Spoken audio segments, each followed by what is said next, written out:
A esta hora conversamos con el líder social petorquino Gustavo Enríquez Toledo.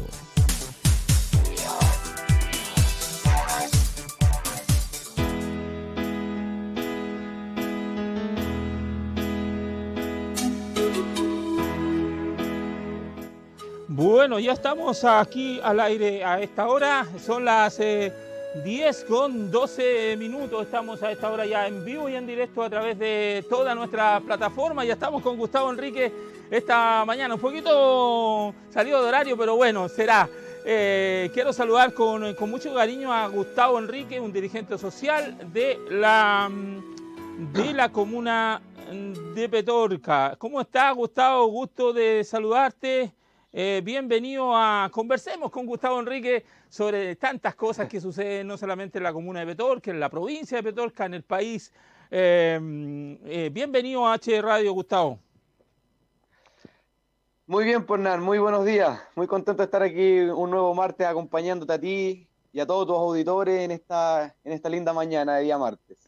Sí, bueno, estamos ya estrenando el fondo por lo menos de HE Televisión. Por supuesto, estamos saliendo por www.hdtv.cl, por Twitter, también en vivo y en directo, también obviamente por nuestra fanpage, por todas nuestras plataformas en general. Son 8 plataformas distintas en las cuales estamos saliendo para conversar un poquito de lo que ha sucedido. Bueno, ocurrió un hecho un poco, diríamos que grave. Seguramente tú tienes más antecedentes, yo tengo algunos, de lo que ocurrió en Hierro Viejo, ese tiroteo lamentable que hubo y que falleció una persona, Gustavo. El tema de la violencia en Chile estábamos viendo anoche lo que estaba pasando en la carretera, ahí cerca del Silla, con el conflicto mapuche. La violencia, y el día anterior habían estado personas civiles, entre civiles estaban enfrentados, así que está complicado el tema delincuencial y también el tema de seguridad en nuestro país, Gustavo. Sí, Hernán, por supuesto, pero mira, te encuentro mucha razón en el sentido de preocupación, porque tenemos que tener muy claro que si existe violencia es un tema que nos tiene que alertar a todos. O sea, la existencia de la violencia en general como un mecanismo, ya a esta altura al parecer ya legítimo para solucionar conflictos humanos, es definitivamente una cosa que no se puede permitir. ¿Me entiendes? Porque lamentablemente cuando la violencia es un mecanismo de resolución de conflictos, o sea, es un mecanismo para solucionar problemas entre personas, generalmente esto termina mal. ¿Y termina mal en qué sentido? Termina siempre con homicidios o intentos de homicidios, etcétera.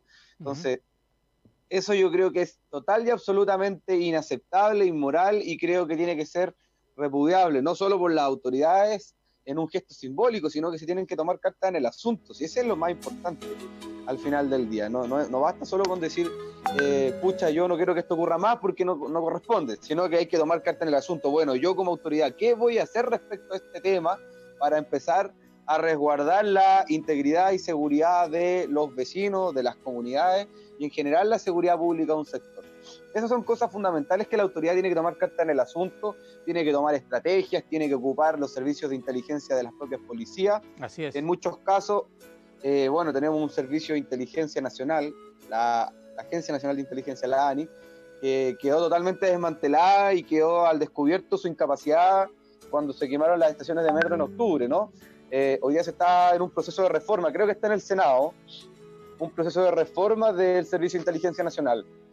¿Ya? Por ahí leí en las redes sociales que hay una, por así llamarle, una oposición feroz al proyecto, ¿ya? No estoy hablando de grupos parlamentarios en particular, entiendo que hay de distintos sectores. Hay una oposición feroz al proyecto, básicamente porque consideran que podría ocuparse este servicio de inteligencia para cosas que son indebidas. Bueno, al final del día, Hernán, yo lo único que voy a decir respecto a ese tema es que creo que el Estado de Chile necesita un servicio de inteligencia, básicamente porque hay cosas que derechamente las policías no son capaces ni dan el ancho para poder enfrentar. ¿Ya? Así que está, no sé, hay muchas cosas que están en deuda y que al final del día afectan mucho a muchas personas, pero lo que sí yo haría, porque yo creo que ahí hay que separar un poco las aguas, Lo que ocurrió en mi comuna el otro día es total y absolutamente distinto en la razón de ser de lo que ocurrió o lo que está ocurriendo básicamente en la Araucanía, ¿ya? Así Lo es. que ocurrió en mi comuna el otro día fue a ver, lo que ocurrió en mi comuna, en la localidad de Hierro Viejo, yo soy súper amigo del presidente de la Junta de Vecinos de la población Audino Ortiz, que es la zona específica donde ocurrió el homicidio el día sábado, al mediodía. ¿Ya? Mira, Hernán, resulta que en esa población ya hubo un homicidio hace un año y fracción atrás. Ya había habido un homicidio contra un joven, producto por estas cosas de enfrentamientos y conflictos derivados de grupos dedicados a actividades relativamente ilícitas, pues ese es el punto.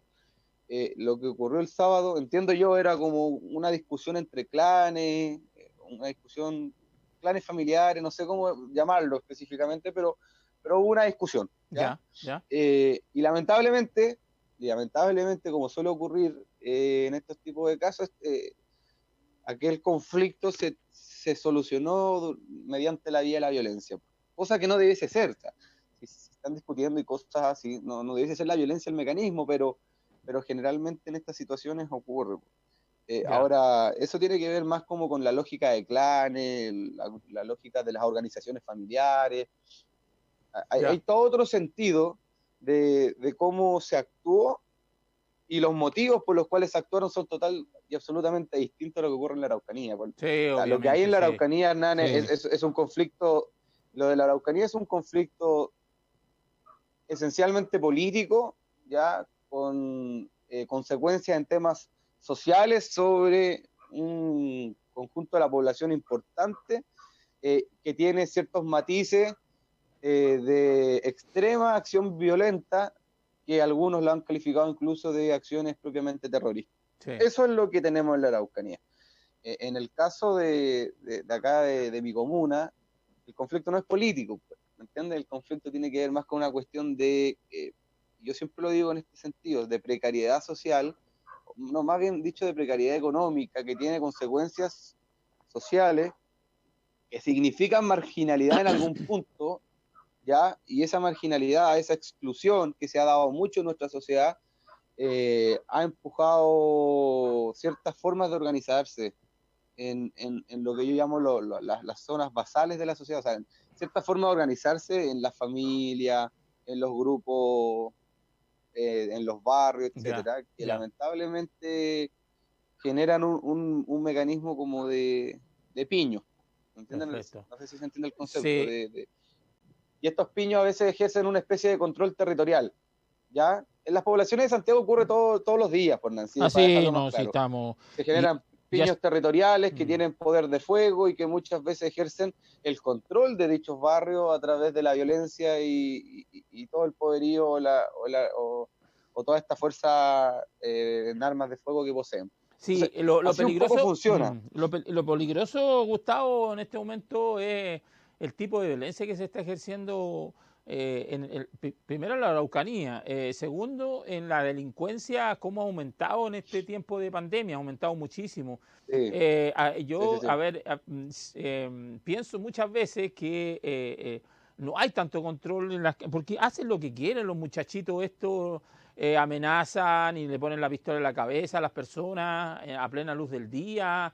Algo está pasando ahí con nuestras policías, algo está fallando en el control de la delincuencia. Yo creo que aquí los delincuentes Sí, se sí, están sí. tomando el país, las ciudades grandes, donde se supone que hay mucho más resguardo policial, porque no podemos pensar que si nos ocurriera algo así a nosotros, los pueblos de Cabildo, Petorca, La Ligua, tendríamos muchísimos problemas porque la cantidad de carabineros que tenemos es nada, comparado con las carabineros que Claro, existen en las grandes comunas de Santiago, las comunas más pudientes, qué sé yo, y que hay mucha seguridad en cambio esto ha aumentado muchísimo la delincuencia en nuestro país y también claro.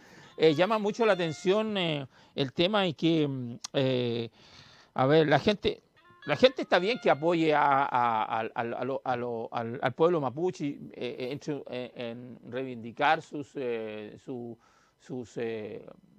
territorios ancestrales, qué sé yo, Pero hay otro tema ahí, que no podemos apoyar la violencia, venga de parte de los mapuches o venga del Estado hacia los mapuches. Ninguna clase de violencia podemos nosotros estar apoyando, porque la violencia siempre va a traer más violencia. Y dijo el ministro del Interior, el ministro nuevo, dijo, hay presos, acá en Chile no hay presos políticos. ¿Qué crees tú respecto a lo que él dijo? ¿Hay presos políticos?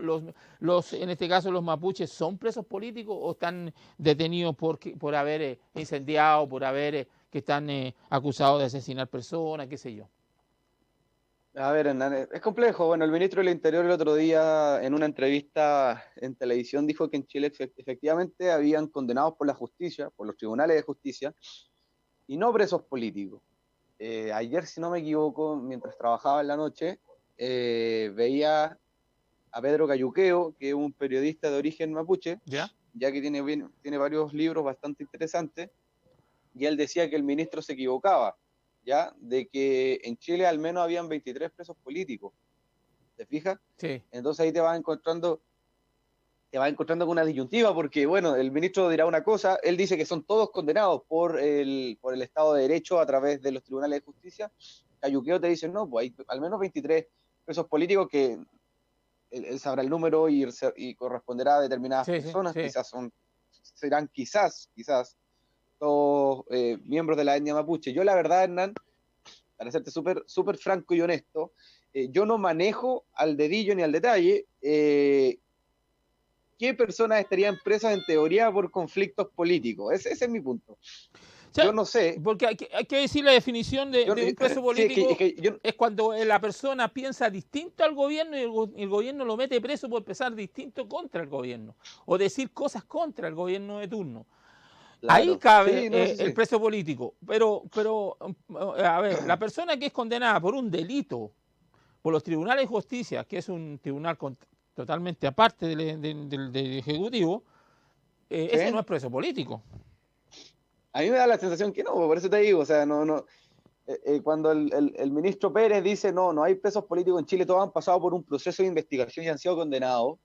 Bueno, yo tengo la sensación de que es así, pues, no le veo otra forma de entender la situación. Ahora, como te digo, Pedro Cayuqueo ayer decía en la televisión de que al menos hay 23 presos políticos y parece que eran todos de la etnia mapuche. Yo respecto a eso te podría decir, bueno, no tengo claridad de que sea tan así como dice Pedro Cayuqueo. Probablemente los 23 presos políticos de Pedro Cayuqueo probablemente sean o estén en el listado de los mismos presos que considera el ministro Pérez, pero que el ministro Pérez los considera como legítimamente presos producto de la investigación que se generó y el juicio y su condena. Entonces ahí tú entras ya como en una disputa del concepto de si son o no son. Ahora, el si son o no son, me da la impresión de que a estas alturas tiene que ver más con una cosa de perspectiva que cualquier otra cuestión. Porque sin duda alguna que si están presos tiene que ver porque fueron investigados por la Fiscalía, sometidas a sus pruebas a proceso ante un tribunal de justicia y en ese tribunal evidentemente se haya emitido una condena. Entonces, por ejemplo, se habla de un preso político. Te voy a dar un ejemplo. Mira, por eso yo te decía, yo no manejo ni al dedillo, ni muy en detalle, ni los nombres, ni los apellidos de quienes en teoría podrían ser presos políticos. Yo, ¿para qué te voy a mentir? Yo no sé quiénes, cuando este escritor dice hay al menos 23, yo no sé ni los nombres ni los apellidos de esas personas a las que él se refiere como posible o eventualmente presos políticos. Para partir desde allí, yo te estoy afirmando una frase que tiró en un canal de los principales canales de televisión de este país, ¿no? Sí. Cuando dijo que al menos habían 23. Ya, pero yo no sé ni los nombres ni los apellidos, así que yo no podría decirte en detalle. Perfecto, no, ese proceso, yo quería ese proceso judicial se hizo bien, mal, con detalles, sin detalles, con problema o no. Sí. Lo que sí tengo claro es que probablemente están con una condena o con una investigación en curso, etcétera, etcétera. Y si es así, bueno, como a todo chileno, tienen que estar de donde corresponda. Los tribunales tienen un mandato que es ejercer e impartir la justicia en este país. Es más, muchas veces, y lo hemos comentado, y lo voy a comentar aterrizándolo con el tema aquí en la comuna, con lo que pasó del tiroteo, y este joven que en teoría, con este tiroteo, con resultado de homicidio sobre un joven, que en teoría me explicaban de que no tendría nada que ver con el tema. ¿Ya? Bueno, ¿cuánto cuesta hacer que la justicia opere en esos casos? Muchas veces se genera una sensación de impunidad en las familias. Entonces, cuando yo te digo a ti, Hernán, de que si esas personas están tras las rejas, en el caso de la Araucanía, y están con condenas en marcha, bueno, no creo que haya sido solamente casual la cuestión, pues entonces ellos dicen, no, es que fueron montajes, etc. Evidentemente que hubo un montaje en el término del gobierno de Michelle Bachelet que se llamó Operación Huracán, y hasta donde se están todos los carabineros involucrados que tomaron decisión de mando en aquella situación, están todos dados de baja o en retiro y derechamente enfrentando juicios como el general Blue, que está enfrentando un juicio por haber falsificado pruebas y un montón de otras cosas. Entonces, y además, los afectados por una operación que fue un montaje están libres. Ya. Hasta donde entiendo. Entonces, entonces, no sé en qué punto podríamos hablar de un poder judicial casi corrupto que estaría actuando a favor de los intereses políticos de un gobierno determinado. Yo no le veo esa posibilidad, ¿me entiendes? ¿O no, Nana, a lo que quiero llegar? Sí. O sea, porque en el fondo cuando te dicen no, es que hay presos políticos, significa que hay un poder judicial que no es independiente, y que está siendo mandatado por el gobierno de turno. Exactamente, que es un poder judicial que está mandatado, que está subordinado al poder político del gobierno, del Ejecutivo, y que por tanto actuaría casi como corruptos para poder condenar a personas como no... claro, condenando a personas de una manera que no correspondería. Ese es el principio que debiese operar si hablamos de que hay presos políticos, pero yo tengo la sensación de que el Poder Judicial es bastante independiente del Poder Legislativo y sobre todo del Ejecutivo, que es el gobierno.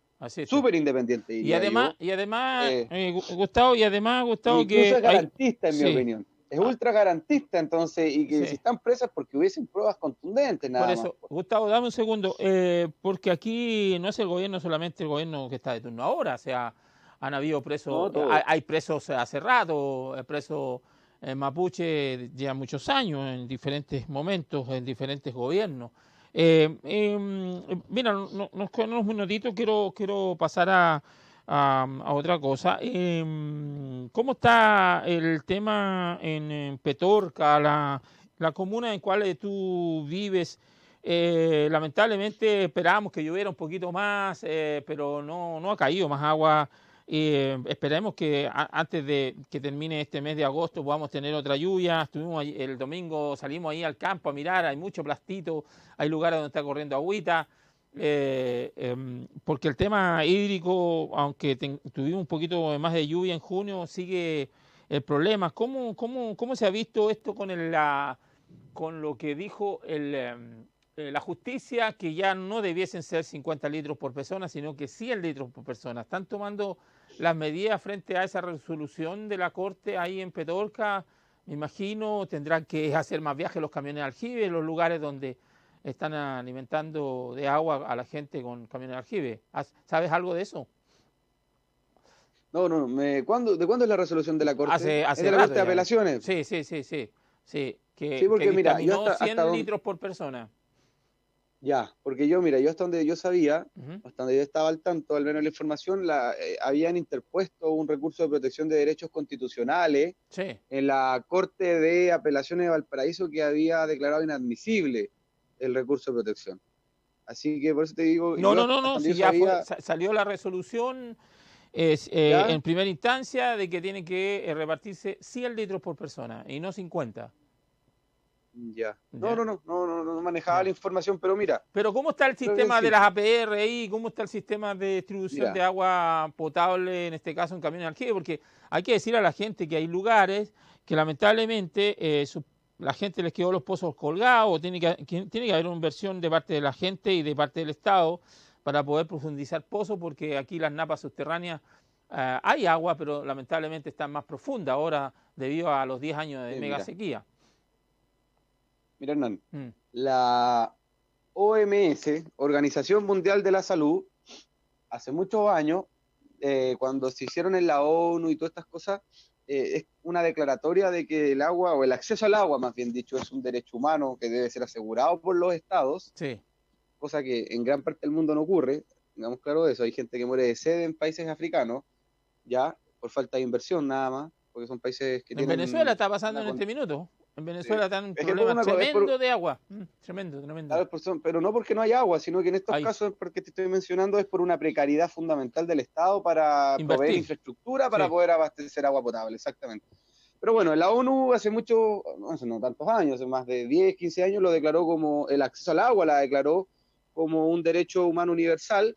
Y luego de allí, si no me equivoco, la OMS, que es la que está muy de moda por esto del coronavirus, la OMS, Organización Mundial de la Salud, nos dijo que lo mínimo a lo que debiese tener acceso un ser humano ya al día en cantidad de agua debiese rondar los 100 litros. ¿Ya? Uh-huh. No estoy muy seguro si son los 70, 80, 90 o 100, pero fluctúa entre esos números, pero es más que, pero en ningún caso es 50, eso sí te lo puedo dejar claro. O sea, si no me equivoco, la OMS recomienda, digamos que 100 litros, creo que es lo que propone la OMS como cantidad de agua necesaria en un día para que una persona pueda hacer sus distintas cosas, cocinar, ir al baño, etcétera, ¿cierto? Un mínimo. Ya. ¿Y qué pasa? Que frente a eso, el Estado de Chile, a través de lógicas administrativas, porque no es una cuestión estrictamente discutida en ley, etcétera, sino que por decretos administrativos, etcétera, habían determinado que la entrega de agua potable por persona a través de camiones aljibe, esto fue, pero va a terminar, por camiones aljibe es de 50 litros, pero esto tiene una razón de ser y yo te lo voy a explicar por qué, cosa que lamento como decisión política en su momento.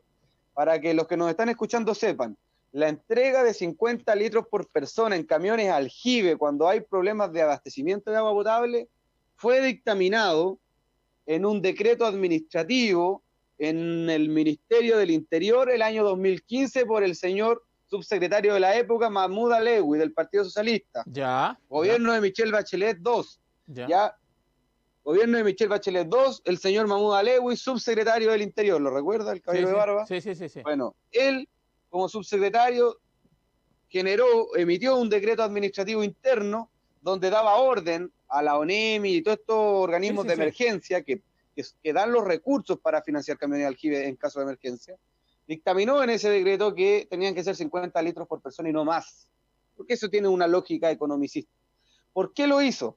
Bueno, yo creo que lo hizo para pagar. Lamentablemente sacrificó a la gente en esta pasada. Sí.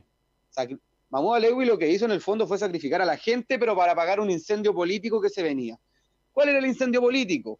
Que en esa época, cuando sale el decreto administrativo, sacrifica a nuestro pueblo, porque sacrificó a nuestra gente, entregándole 50 litros cuando antes entregaba más, lo hizo para pagar un incendio político que venía en ascenso, derivado de las investigaciones de CIPER, que es un medio periodístico de investigación, ya reconocido, donde se estaba descubriendo la infinita corruptela, así, literal, infinita corruptela de fraudes al fisco por el mal uso de los recursos de emergencia para el abastecimiento de agua potable en camiones aljibe.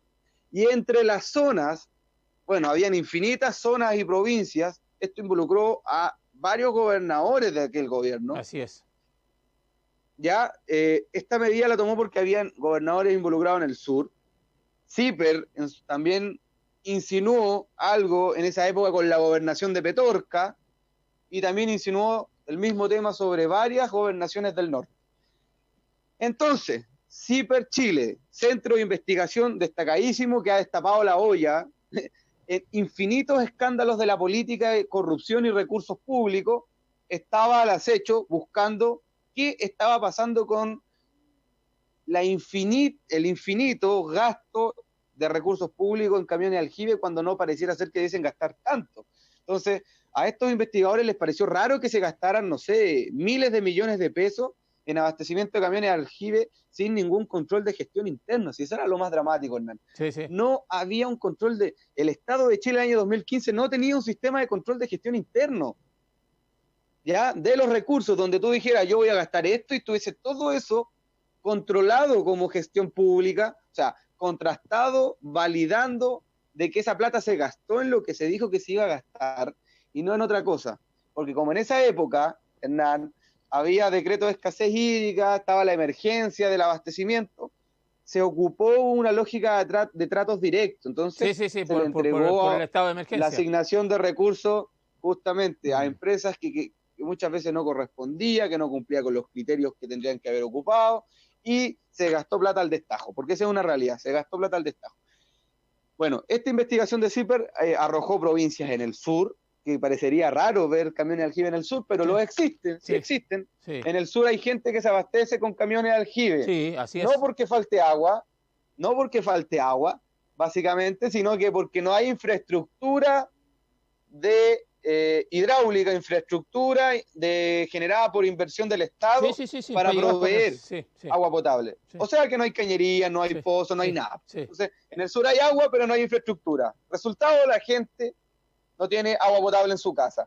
Acá en la zona tenemos una infraestructura deficitaria, muy deficitaria, con poco apoyo de las entidades políticas y gubernamentales locales y del Estado central, con muy poco apoyo, en mi opinión.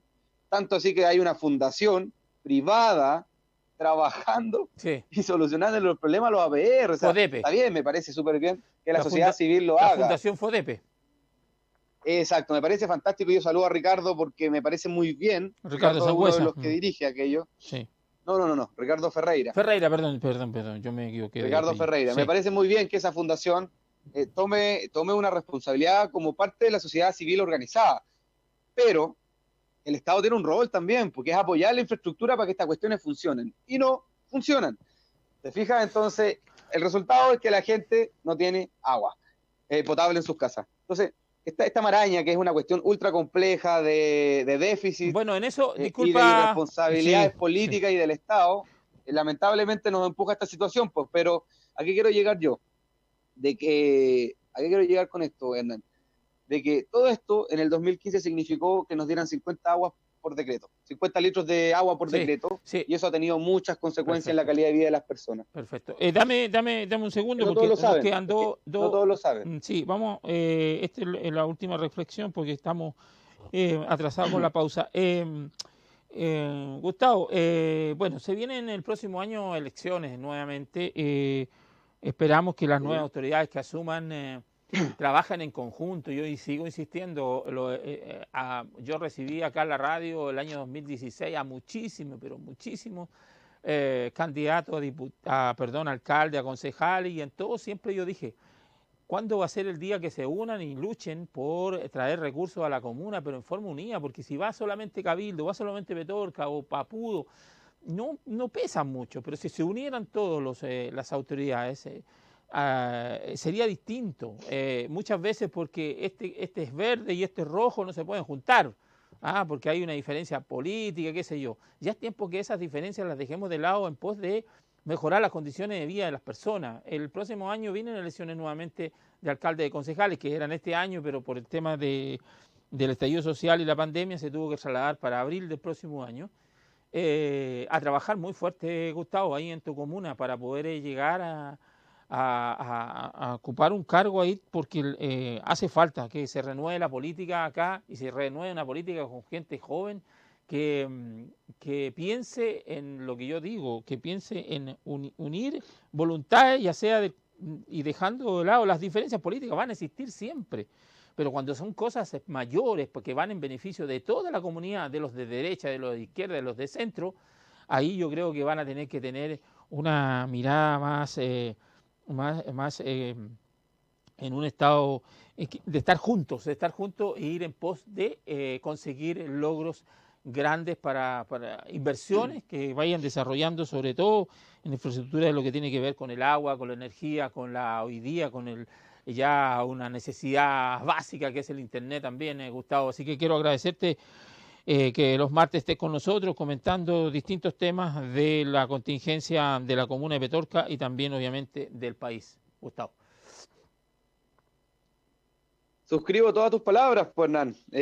Agradezco tu invitación Sí, a asumir un liderazgo. sí, Agradezco tu invitación a asumir un liderazgo en esta zona, porque la verdad de las cosas, bueno, el de asumir un liderazgo, para serte súper franco, yo siento que de alguna forma, a través de nuestras constantes intervenciones públicas, ya sea en medios de comunicación y prensa, o a través de nuestra acción a nivel de, de comunidades organizadas, porque sí, participamos también mucho en eso, apoyando a distintos gremios productivos, de pequeños grupos productivos, juntas de vecinos y clubes deportivos, etcétera, minería. sí, Mira, de alguna forma lo que te quiero transmitir es que sin querer, queriendo, como se decía sí, sí, en una serie antigua, de alguna forma el liderazgo se intenta ejercer, aprovechando también todas las posibilidades que uno tiene.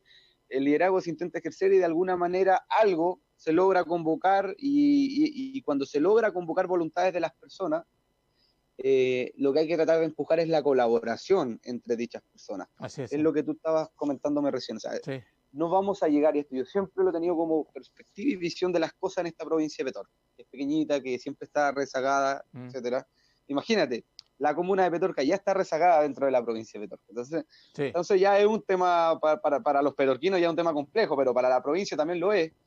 Yo, Hernán, soy un convencido de que a la provincia de Petorca le falta unión política, en el fondo. Unión, o sea, más que unión, porque juntarlos así como si fuesen un mega partido por la provincia de Petorca es medio complicado. No, yo no estoy hablando de mega partido, yo estoy hablando de unir voluntades. Sí, sí, por eso te digo. Entonces, mira, algo como la provincia de Petorca con la variedad de líderes que hay, ideologías que en ellos operan, partidos que están allí involucrados. Pero es la gente la que está pidiendo eso, Gustavo, ¿eh? Es la gente la que está pidiendo eso. No, sí, estoy de acuerdo.